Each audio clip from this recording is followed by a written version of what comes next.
Enggak, aku siksa dulu. Aku tanggung jawab ke Polsek. Aku tanggung jawab ke Polsek. Mau ke Polda, aku tanggung jawab. Pasal yang dipersangkakan terhadap tersangka ini adalah pasal 170 tentang pengeroyokan.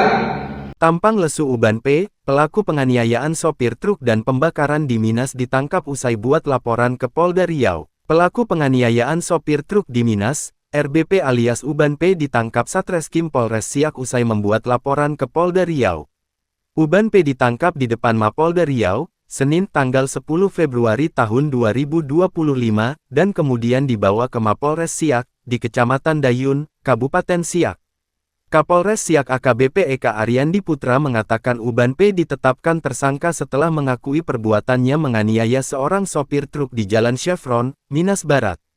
Video atas kejadian penganiayaan tersebut viral di media sosial. Saudara RBP alias AB ini sempat membuat